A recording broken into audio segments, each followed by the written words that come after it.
Montana Territory, 1875. The frontier sprawled like an untamed beast, beautiful and deadly in equal measure.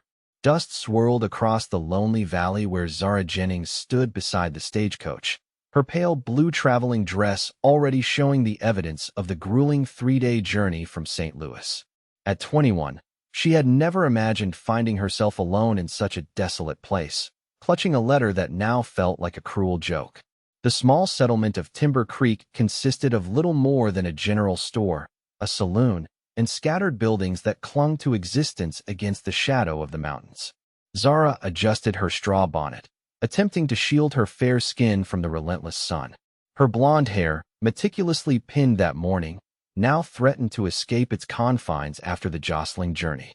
"This is your stop, miss," the stagecoach driver called, already unloading her trunk. "Someone supposed to meet you?" Zara swallowed hard. "Yes, a Mr. Finnegan York." The driver nodded knowingly. "Ah, Finn York. Good man. Got himself that nice spread about 3 miles north. Been waiting on his mail-order bride." "He has." Mail-order bride. The words felt like stones in her stomach. She wasn't Finn York's bride. She was an imposter, a desperate woman fleeing a ruined reputation and family scandal.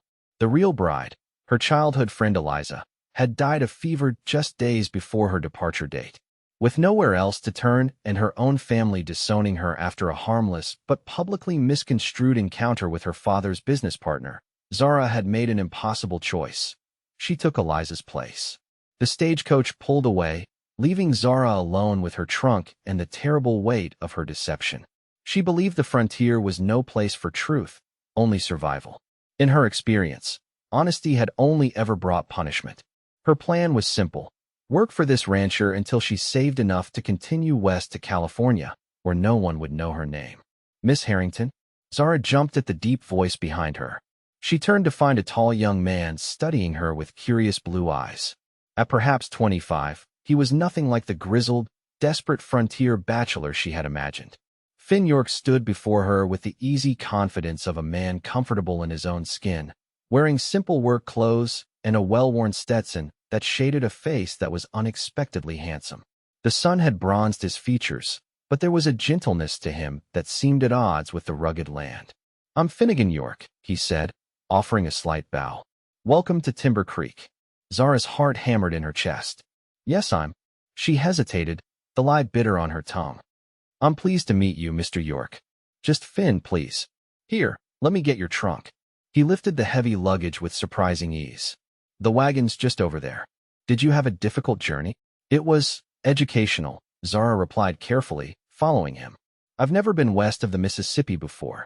Finn's wagon was neat and well-maintained, with a fresh layer of hay in the back to cushion her trunk. He helped her up to the bench seat with a gentleman's care before climbing up beside her. "I know this isn't what you're used to," he said, glancing at her as he took the reins. "But I hope you'll find my ranch comfortable enough. It's modest, but I've been working hard these past few years." The shame of her deception burned hotter.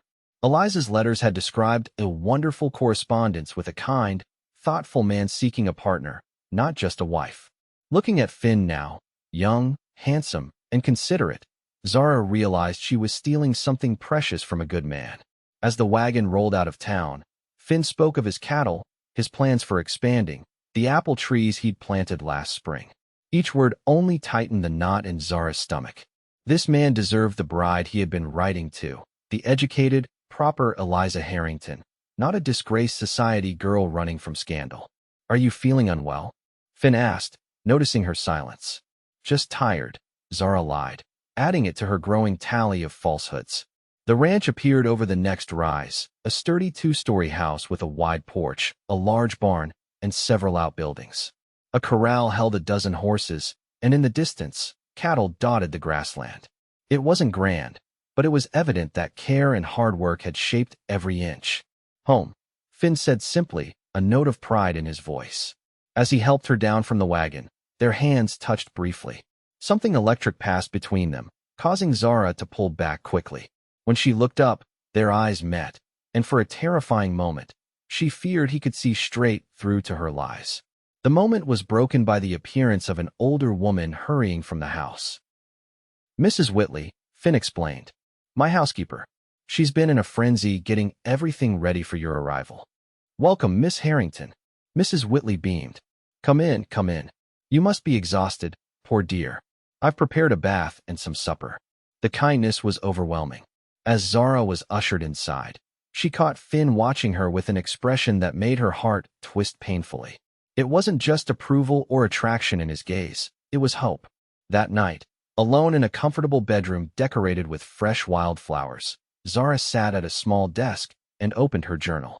I've arrived at the York Ranch, she wrote, and I fear I've made a terrible mistake. The frontier isn't just a place to hide, it's someone's home, someone's dream, and I'm trespassing in both. 3 days passed in a blur of introductions and adjustments. Finn kept a respectful distance, giving Zara time to settle in before they would discuss their marriage arrangements. The ranch hands tipped their hats when they saw her, and Mrs. Whitley chattered constantly, filling the house with warmth. On the 4th morning, Zara was in the kitchen garden when Finn approached, leading a gentle chestnut mare. I thought you might like her, he said. Her name's Penny. She's even-tempered, good for a beginning rider. Zara stared at the beautiful animal. She's for me. Every rancher's wife needs her own horse, Finn replied with a smile. I remember you wrote that you've never ridden before, but I'd be happy to teach you. Another lie exposed. Eliza had never ridden, but Zara had been riding since childhood.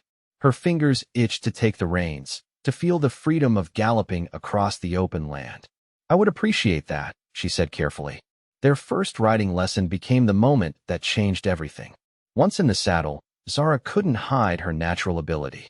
Finn watched in confusion as she controlled the horse with practiced ease. You're a natural, he said, though his eyes narrowed slightly.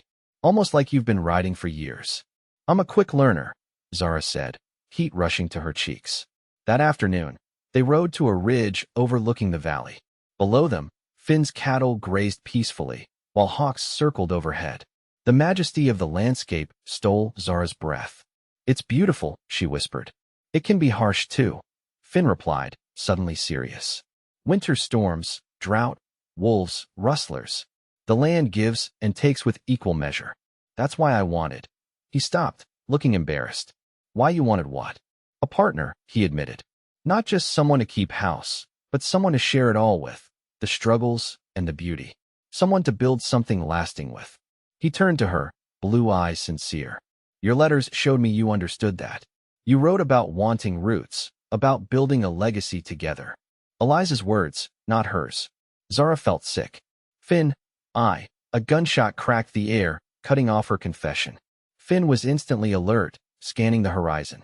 Another shot followed. That's coming from the north pasture, he said, wheeling his horse around. Stay here. But Zara followed, keeping pace as they galloped toward the sound. They crested a hill to find 2 of Finn's ranch hands in a standoff with 3 mounted men, cattle scattered between them. Rustlers, Finn muttered, drawing his revolver. Stay back.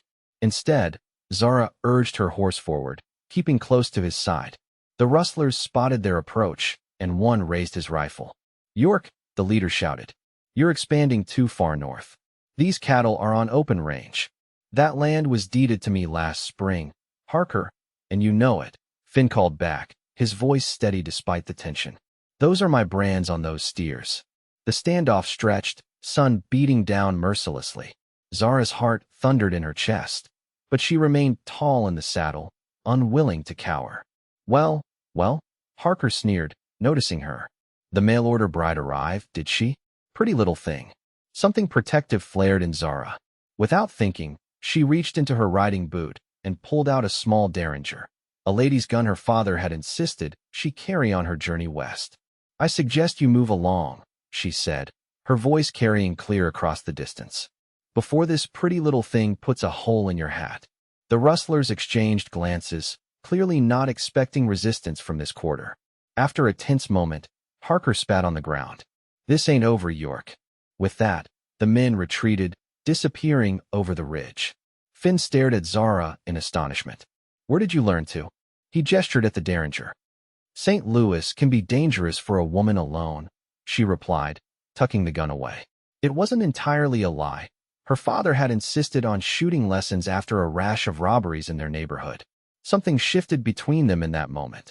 As they herded the scattered cattle back together with the ranch hands, Finn kept glancing at her with a new expression, respect mixed with curiosity. That evening, sitting on the porch as the sun set, Finn broke their comfortable silence. "You're not what I expected, Eliza." The name hit her like a slap. Zara stared into her cup of coffee, gathering courage. "Finn, there's something I need to tell you." But a rider approached at a gallop, interrupting once again. It was Williams, one of the hands, his horse lathered with exertion. "Boss, fire in the north pasture. Looks deliberate." The confession would have to wait. Again.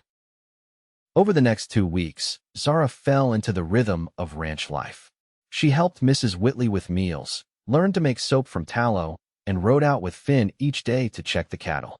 The rustlers hadn't returned, but everyone remained vigilant.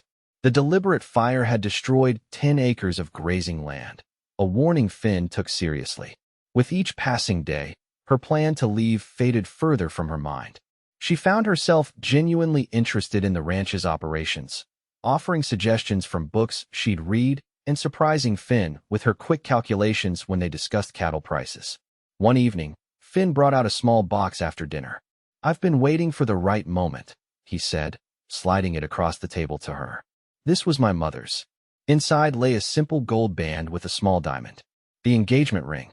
"Finn, I can't," Zara began, panic rising. "I know we agreed on a month to get acquainted before the wedding," he said quickly. "And I still respect that. But I wanted you to have this as a promise. These 2 weeks have shown me that the woman I came to know through letters is even more remarkable in person." The guilt was unbearable. "You don't know me," she whispered. He reached across the table, his hand covering hers. "I'm beginning to. And I like what I'm learning." That night, Zara couldn't sleep. She slipped outside, walking to the corral where Penny nickered softly in greeting. The stars overhead seemed close enough to touch, the Milky Way a bright slash across the velvet sky. "Beautiful night." She jumped at Finn's voice. He stood a respectful distance away, also unable to sleep. "I've never seen so many stars," she admitted. "In St. Louis, the city lights dim them." He came to stand beside her at the fence. "One thing I love about this land. It shows you exactly how small we are, but it never makes you feel insignificant. Just part of something bigger." The poetry of his words surprised her, touching something deep inside.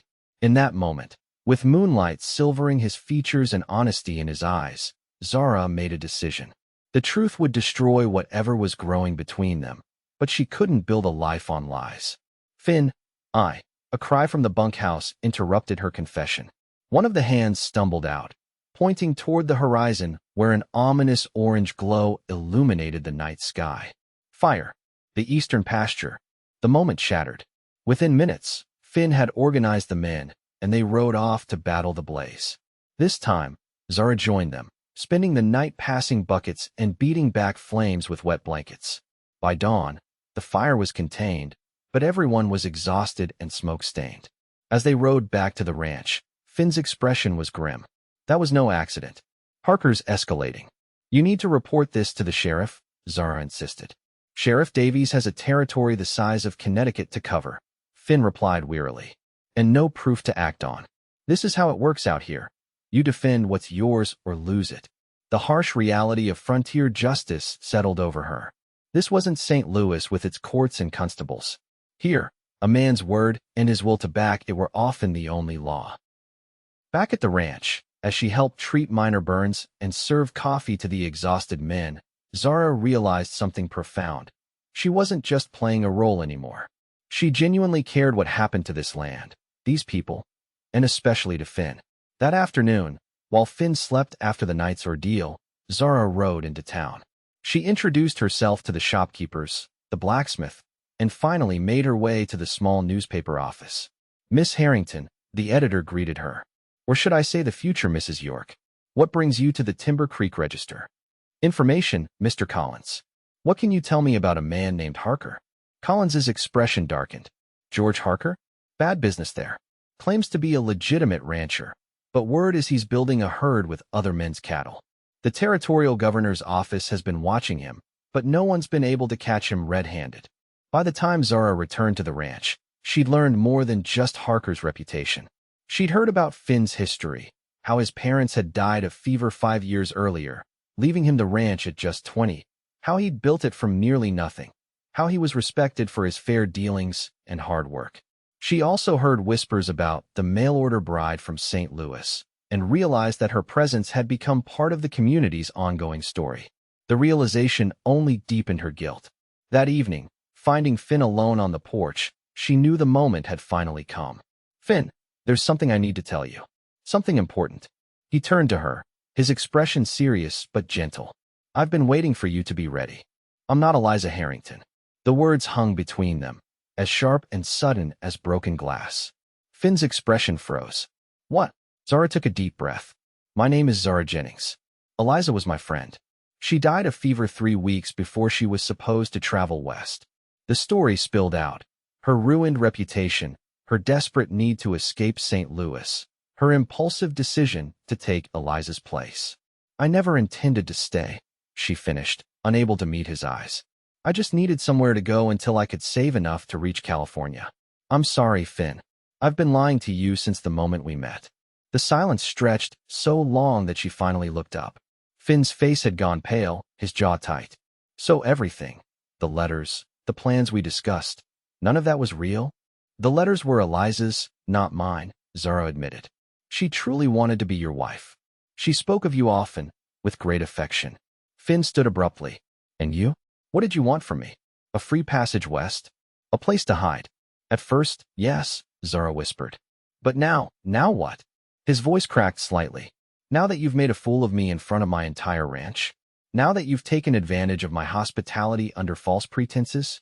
"Finn, please, I trusted you." The simple statement cut deeper than any accusation.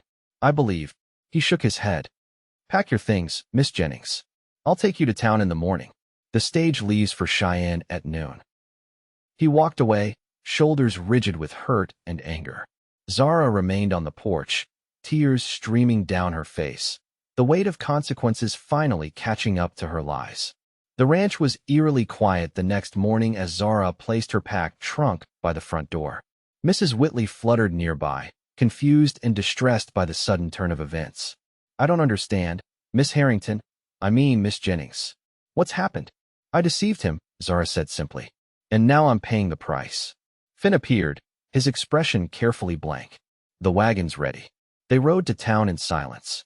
With each turn of the wheels, Zara felt herself moving further from the future she had only just begun to imagine.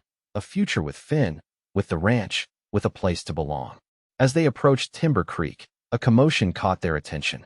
A crowd had gathered outside the sheriff's office. Finn reined in the horses, frowning. "Wait here," he instructed, jumping down from the wagon. Unable to simply sit, Zara followed at a distance.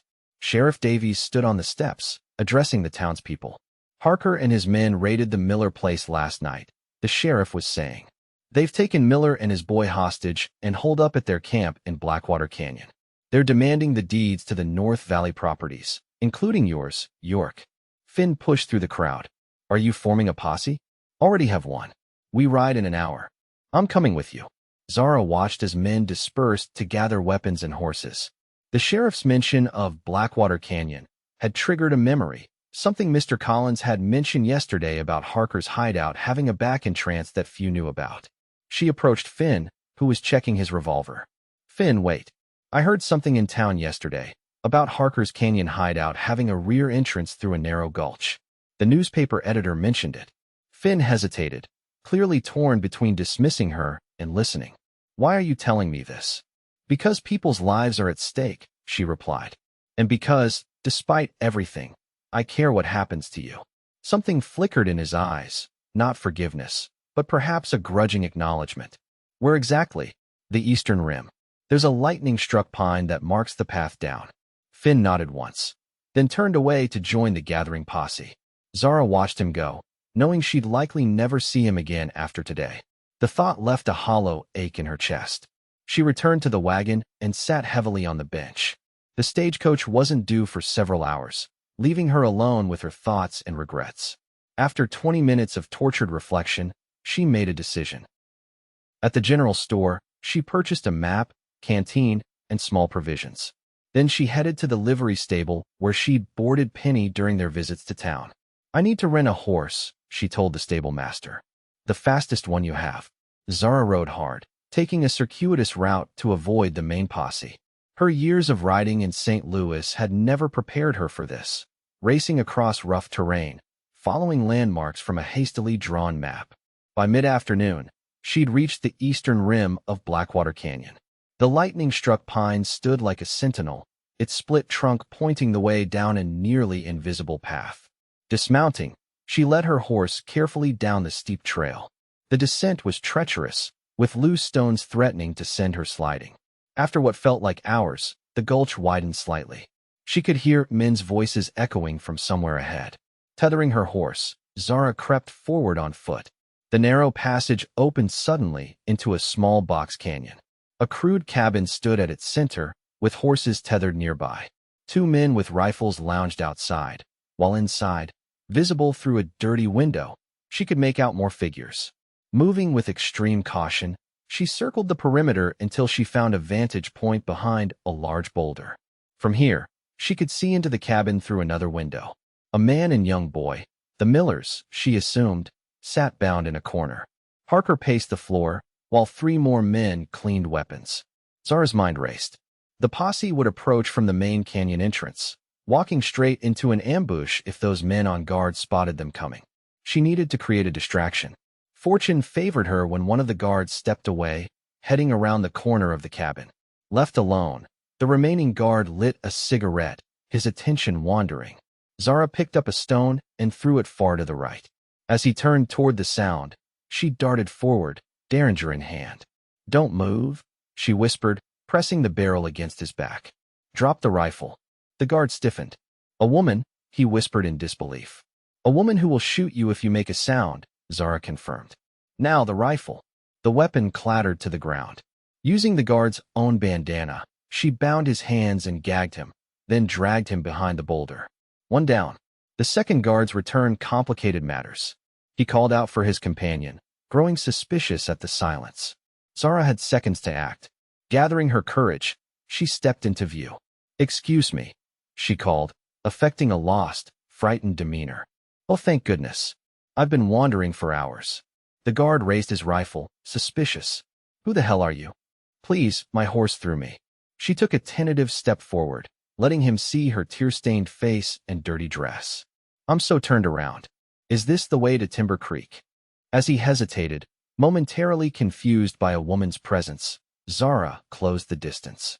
When she was near enough, she suddenly swung the heavy canteen she'd kept concealed, striking him hard across the temple. He crumpled instantly. With both guards disabled, Zara crept to the cabin window. Inside, Harker was growing agitated. "They should have been here by now," he snapped. "That message was delivered hours ago." Zara needed to act before the men inside realized something was wrong with their lookouts. The question was how to free the hostages without getting herself or them killed. She needed Finn and the posse, but they'd be walking into danger from the main entrance. A plan formed, desperate and risky, but the only option. Checking that her derringer was loaded, she moved to the back of the cabin where a small rear door stood partly ajar. She could hear the men arguing inside. Taking a deep breath, she raised her gun and kicked the door fully open. Nobody moved. The element of surprise worked in her favor. The men froze, startled by the sudden intrusion and the unexpected sight of a woman holding a gun. "Miss Jennings." Miller gasped from his position on the floor. Harker recovered quickly. Well, York's mail-order bride. Did he send you to negotiate?" "I'm here on my own," Zara replied, trying to keep her voice steady as she pointed the derringer at him. "Release the Millers now." Harker laughed. "Or what? That little pea shooter only has 2 shots. There are 4 of us." "True," Zara conceded. "But the first shot is for you, Harker. I'm fairly certain your men's loyalty will waver once you've got a bullet between your eyes." The cold calculation in her voice gave even Harker pause. For a tense moment, no one moved. Then one of the men lunged. Zara fired, the bullet striking a lantern that crashed to the floor, spilling oil that immediately caught fire. Chaos erupted as flames spread rapidly across the dry wooden planks. Harker shouted orders as his men scrambled to control the blaze. In the confusion, Zara darted to the Millers, using a knife from her boot to cut their bonds. "Out the back, quickly," she urged, helping the boy to his feet. They'd almost reached the door when Harker noticed. Stop them. A bullet splintered the doorframe as they ducked through. Outside, they ran for cover behind a water trough as more shots followed. They were pinned down with the cabin burning behind them and armed men in front. The horses, Miller gasped, pointing to where the animals strained at their tethers, frightened by the fire and gunfire. Cover me, Zara said, handing him her derringer with its single remaining bullet. When Miller fired a diversionary shot, Zara sprinted to the horses, slapping their rumps and cutting their reins. The panicked animals bolted, creating more chaos as Harker's men scattered to avoid being trampled. Using the diversion, Zara and the Millers made a run for the narrow gulch where she'd left her horse. They'd almost reached it when a figure appeared, blocking their path. Harker stood before them, rifle raised. You've caused me a lot of trouble, lady. A shot rang out, but not from Harker's rifle. He staggered, dropping his weapon as blood bloomed on his shoulder. Behind him, emerging from the gulch, stood Finn with his revolver still raised, smoke curling from the barrel. Finn! Zara cried. More riders appeared. The posse had found the back entrance just as she'd hoped. As they surrounded the remaining outlaws, Finn approached Zara slowly, holstering his weapon. What are you doing here? He asked, his voice hoarse with emotion. Saving Miller, she replied, suddenly feeling the weight of exhaustion. And, I suppose, saving you from riding into an ambush. Finn shook his head in disbelief. You could have been killed. I couldn't let you face this alone, she said simply. Not when I knew something that might help. He stared at her for a long moment, the canyon filling with activity as the posse secured Harker and his men, and others fought to control the cabin fire. Why? Finn finally asked. After everything, why risk your life? Zara met his gaze steadily. Because sometimes the truth is worth fighting for. I'm not the woman you ordered, Finn. I never was. But these past weeks, I've discovered who I actually am. Someone who cares about this land, this community. She swallowed hard. Someone who cares about you. The afternoon sun caught in his eyes as he studied her, as if seeing her clearly for the first time. The sounds of the posse faded as something unspoken passed between them. I think, he said slowly, that we should continue this conversation somewhere that isn't on fire. The ride back to Timber Creek was tense with unresolved emotion. The Millers rode double with posse members, while Harker and his gang were bound and escorted under heavy guard. Zara rode beside Finn, neither speaking until they reached the outskirts of town. I'm still leaving, she said quietly. You deserve someone honest, Finn. Someone who didn't start with lies. Finn reined his horse to a stop, forcing her to do the same. You saved Miller and his son today. You risked your life to prevent an ambush. Those weren't the actions of someone who only cares about herself. That doesn't erase what I did, she insisted. I deceived you, took advantage of your kindness. No, he agreed. It doesn't erase it. But maybe it's a beginning, not an ending. He hesitated, then added. The woman I came to know these past weeks, the one who stands up to rustlers and learns ranching and rides like she was born to it. That woman is real, isn't she? Zara's throat tightened. Yes, more real than I've ever allowed myself to be. Then maybe we start there. Finn reached across the space between their horses, offering his hand. Hello, I'm Finnegan York. I own a cattle ranch north of town. And you are? A smile trembled on her lips as she placed her hand in his. Zara Jennings. Former society girl, current fugitive from scandal, aspiring rancher. His fingers closed around hers. Pleased to meet you, Miss Jennings. Would you consider staying in Timber Creek a while longer? I find myself in need of someone who can ride well, shoot straight, and isn't afraid to speak her mind. And what would this position entail, Mr. York? She asked, hope flickering to life. For now, friendship, a chance to know each other honestly. His eyes held hers. And perhaps, if we both find ourselves so inclined after a proper courtship, something more permanent. The stagecoach horns sounded in the distance, announcing its imminent departure. The very coach she'd planned to board just hours ago. I believe I could be persuaded to stay, Zara said softly. On one condition. Name it. No more secrets between us. Truth from this moment forward, no matter how difficult. Finn nodded solemnly. Truth, then. Starting with this one. When I thought I might lose you today, nothing else mattered. Not the lies, not the ranch, nothing. Just you safe.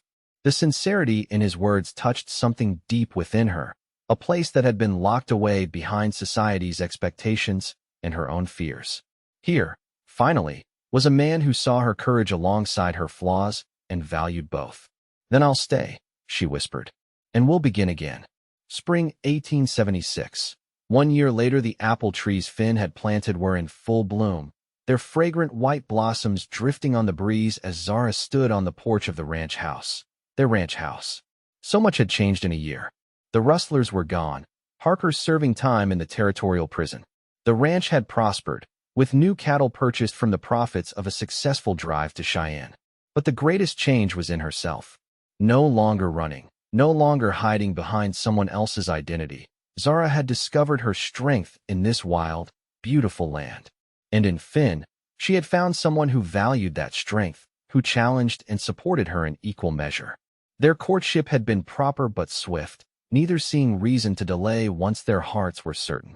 They were married in the small Timber Creek church 3 months after the Harker incident, with the Millers and half the county in attendance. Now, watching Finn ride in from checking the herd, Zara felt a contentment she'd never known in her previous life. He dismounted with easy grace, hanging his hat on the porch post before climbing the steps to join her. "The new calves are doing well," he reported, wrapping his arms around her from behind. "Almost 30 so far, with more coming." Zara leaned back against his chest. "Mrs. Whitley says her nephew is arriving next week. He'll be a good addition to the hands." Finn pressed a kiss to her temple. "Speaking of additions," Zara turned in his arms, a smile playing at her lips. "Yes, I was thinking," he said, his eyes soft with love, "that the east bedroom might make a fine nursery. It gets the morning sun." Her hand instinctively moved to her stomach, where their first child had just begun to make its presence known. "I was waiting for the right moment to tell you." Joy bloomed across his face. "Really? You're certain?" "As certain as Dr. Simmons could make me yesterday," she confirmed. "Come December, there will be another York at the ranch." Finn lifted her off her feet in a gentle embrace, laughing with pure happiness. When he set her down, his expression grew tender. "When I sent that letter east looking for a wife, I never imagined finding you," he said. "You're nothing like what I thought I wanted." "I know," Zara replied, remembering her deception with a twinge of old guilt. "I wasn't the woman you ordered." Finn cupped her face in his hands, his blue eyes earnest. "You're better. So much better than anything I could have imagined. You brought courage and truth to this ranch, Zara. You made it a home." As the setting sun gilded the land in golden light, Zara stood in her husband's embrace, finally understanding that sometimes life's greatest journeys begin with a detour. Her desperate flight west had led not to a temporary haven, but to her true destination, a place where she was valued not for appearances or social standing, but for her heart, her spirit, and her truth. In Finn's arms, surrounded by the life they were building together, Zara Jennings York had found not just a home, but herself.